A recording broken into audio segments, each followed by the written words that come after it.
see more smoke coming from that toaster. Oh, my God.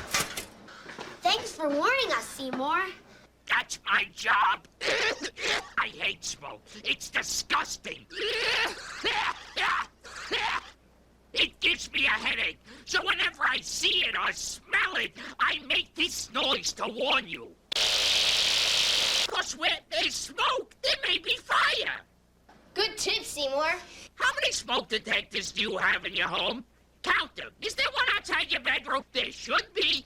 Tell your parents. Be cool about fire safety.